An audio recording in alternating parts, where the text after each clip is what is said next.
여러분 안녕하십니까. 새로운 한 주가 시작되었습니다. 이번 주는 로마서 9장을 함께 읽어나갑니다. 9장에 읽어나가시면 슬픈 사도 바울의 마음을 만나게 되는데요. 2절을 한번 세모정 성경을 읽어드리면 나에게는 큰 슬픔이 있고 내 마음에는 끊임없는 고통이 있습니다. 왜 사도 바울은 이렇게 슬퍼하는가? 왜냐하면 종족 이스라엘이 하나님의 구원을 모르고 있기 때문입니다. 정확히 말하면 하나님이 구원을 하나님이 구원을 주시는 주권자로 계신 것을 잊어버렸습니다. 4절에 보면 그들이 하나님을 알도록 하나님은 많은 특권을 그들에게 사실은 부여하셨습니다. 양자됨, 영광, 언약, 율법, 예배, 약속 등등의 특권을 받았습니다. 그런데 그 특권들을 주실 수 있는 주권자로서 하나님을 이해하지 못하고 있습니다. 주장은 많은 특권 속에서 무지한 이스라엘을 분석하는데요. 이스라엘이 출애굽을 통해서 하나님과 신의 산에서 언약을 맺는데요. 하나님께서는 이스라엘의 하나님이 되시고 이스라엘은 하나님의 백성이 되는 언약을 체결합니다. 그것을 위해서 하나님과 이스라엘 대표 모세가 나와서 언약을 체결하잖아요. 그 언약의 체결 때 하나님의 자신을 소개한 이름이 무엇이냐? 이게 바로 오늘 보면 15절에 나오는데 그 15절의 출처가 출애굽기 3장 33장 19절입니다. 여호와께서 이르시되 내가 내 모든 선한 것을 내 앞으로 지나가게 하고 여호와의 이름을 내 앞에 선포하리라. 나는 은혜 베풀 자에게 은혜를 베풀고 긍휼히 여길 자에게 긍휼을 베푸느니라. 여기서 하나님의 이름이 이스라엘에게 선포되어지는데 그 이름에는 자신의 주권성을 선포하고 계시잖아요. 은혜 베풀 자에게 은혜를 베풀고 긍휼히 여길 자를 긍휼히 여긴다. 그리고 이스라엘과 언약 계약을 체결하신다는 말 속에서 이 하나님의 주권이 녹아져 들어가 있는 것이죠. 하나님께서 이스라엘을 출애굽 구원하시고 이 계약을 체결하실 때도 이스라엘이 한 일은 아무것도 없습니다. 하나님이 그 주권을 가지고 하시겠다고 하면 하나님이 그들의 하나님이 되신 것이고 그들은 이스라엘은 하나님의 백성이 되는 것이고 그것이 하나님의 주권성입니다. 왜 그게 가능하냐? 이 모든 것이 하나님의 세계이기 때문에 그렇습니다. 그러나 이스라엘은 구약에서 이런 놀라운 특권 안에서 선포된 하나님을 만났음에도 불구하고 여전히 하나님의 주권성을 알지 못하는 거예요. 그래서 오늘 9장에서 사도 바울이 선포하는 내용이 바로 그런 내용이죠. 하나님을 제발 알자.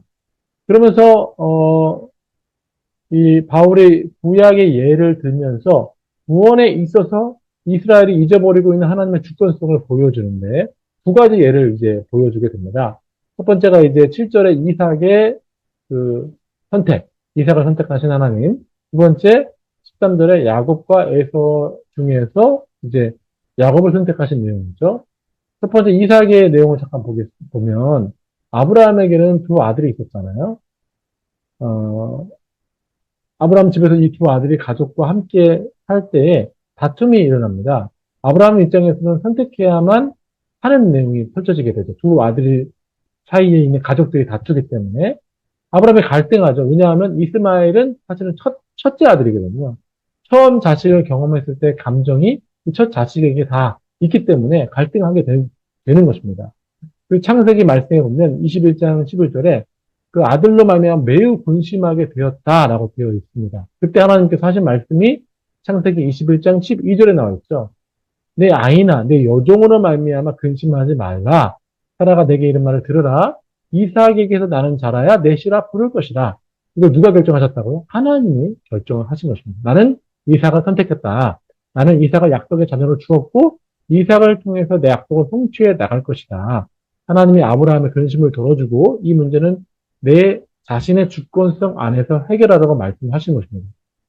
자, 두 번째 이제 또 구약의 예를 통해서 하나님의 주권성을 얘기하는데 이삭이 아들을 낳을 때였습니다.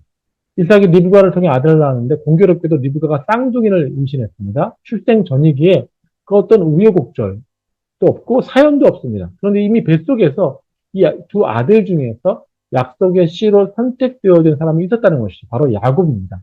창세기 25장 23절에 하나님이 어떤 사람이 어떤 자를 섬기리라라고 이미 결정된 내용을 선포하고 계십니다. 그럼 왜 하나님께서 이렇게 선택하셨는가? 그 어떤 선악의 일도 하지 않은 태중에 있는 아기들 중에 왜 하나님은 야곱을 선택하셨는가? 오늘 본문 11절 중반부에 이렇게 나오죠. 택하심을 따라 되는 하나님의 뜻. 세번역 성경이 이걸 잘 번역해 주죠. 그렇죠? 즉 하나님이 주권성만이 드러나게 하시기 위한 하나님의 선택하신 것입니다. 그러면 급하게 우리가 따져볼 수 있습니다. 이런 하나님의 주권성에 대해서 19절처럼 항변하게 됩니다. 그러면 그대는 내게 이렇게 말할 것입니다. 그렇다면 어찌하여 하나님께서 사람을 책망하시는가? 누가 하나님의 뜻을 거역할 수 있다는 말인가? 갑자기 이런 생각이 들게 되는 거죠. 이 말은 하나님의 주권성을 따져 묻는 것이거든요. 성경에 나와 있는 그동안 있었던 하나님의 주권성을 이스라엘 백성들이 따져 물을 수밖에 없는 것입니다. 다르게 표현하자면 하나님도 공평이라는 근거에 갇혀 계셔야 하지 않겠습니까? 하나님은 그런데 어떤 원리에도 갇혀 계신 분이 아닙니다. 하나님은 모든 것에 대한 자기의 주권성을 가지고 계시는 것이죠. 다니엘서 말씀에 이렇게 되어 있습니다. 땅의 모든 사람들을 없는 것 같이 여기시며 하늘의 군대에든지 땅의 사람들에게든지 그는 자기의 뜻대로 행하시나니 그의 손을 금하든지 혹은 이르기를 내가 무엇을 하느냐고 할 자가 없도다. 또 오늘 본문 20절에도 동일한 내용을 이제 답하게 됩니다. 이 사람아, 내가 누구에게 감히 하나님께 반문하느냐? 하나님의 주권성에 대해서 반문하느냐? 지음을 받은 물건이 지은 자에게 어찌 나를 이같이 만들었느냐 말하겠느냐? 성경의 눈치를 한번 보시기 바랍니다. 저는 이 부분만큼은 정말로 성경을 크게 읽고 감정을 넣어서 읽어야 한다고 생각합니다. 어리석은 사람아, 그렇죠? 만들어진 것과 만든 분의 질적 차이를 무시하는 생각이죠. 여러분과 여러분이 어떤 만든 무언가가 그것이 동일하게 취급되어질 수 없잖아요. 그것처럼 만들어진 것과 만든 분 사이에는 영원한 질적 차이가 있는 것입니다. 21절에 바울은 소기장이와 이 진흙 한 덩어리의 질적 차이를 핵심으로 한마디로 이 둘 사이를 뭐라고 얘기하냐면 고난이라고 말합니다. 고난. 소기장이에게는 진흙 한 덩어리, 어떤 것을 그 목적에 따라 만들 고난이 있는 것이죠. 하나님에게는 이 모든 것에 대한 고난을 가지고 계십니다. 고난이 그에게 있다는 것이죠. 오히려 우리는 그 고난으로 인해서 만들어진 존재입니다. 또 하나님은 그 고난으로 사람을 만드시고 무엇을 나타내기 원하시는가? 22절부터 23절에 나와 있는데 한번 보시기 바랍니다. 그것은 자신을 나타내시기 원합니다.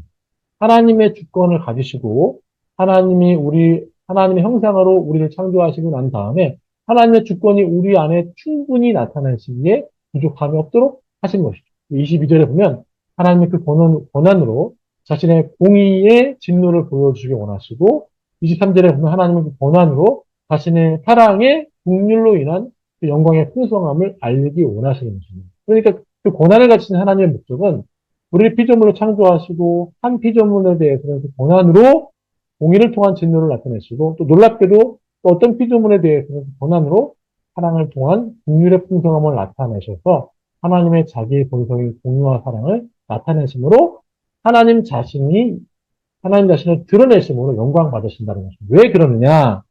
온 우주가 다 하나님의 세계이기 때문에 그렇습니다. 그리고 온 우주가 그분의 성품으로 가득 차 있기 때문에 그렇습니다. 온 우주가 하나님을 반영하고 있기에 사람도 하나님의 뜻을 따라 반영이 되어 있는 겁니다. 오늘 본문의 결론으로 30절을 보시기 바랍니다. 이스라엘이 지금 처음에는 국률의 대상이었지만 이제는 이방인이 그 국률의 대상이 된 것이죠. 다 하나님의 주권 때문입니다. 그런데 우리가 무슨 말 하리요? 하나님의 이방인을 구원하시기로 결정하셨다는데 하나님의 권한으로 그렇게 하셨기 때문에 무슨 말을 한단 말인가? 하나님 우리를 선택하신 것에 대한 감사와 기쁨이 넘쳐나는 것이죠. 우리 구장을 읽어나가면서 하나님이 온 세계의 주인이신 그 주권성을 발견해야만 합니다. 우리의 생각으로 하나님을 판단할 수가 없습니다. 개미가 코끼리를 판단할 수 없는 것처럼 우리 어떠함으로 판단할 수 없는 것입니다. 구장을 읽어가면서 두 가지 질문을 함께 던져 말씀드렸는데요. 첫 번째, 오늘 말씀의 발견은 하나님은 어떤 분입니까? 두 번째, 30절에서 32절에 의를 따라갔던 이스라엘이 오히려 구원에서 멀어진 이유가 어디에 있는지 생각해 보시고 나에게도 한번 적용해 봤으면 좋겠습니다. 자, 이번 한 주간도 우리가 그 말씀을 읽으면서 하나님의 주시는 지혜가 우리 안에 가득 차기를 원합니다. 잠깐 기도하겠습니다.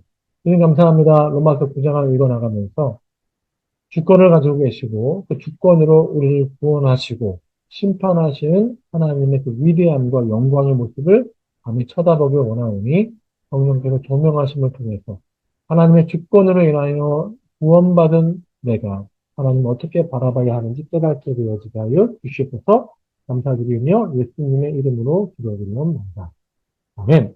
자, 이번 한 주간도 로마서 9장 안에서 힘내시기를 그 이름으로 축원드리겠습니다. 모두 화이팅입니다. 화이팅!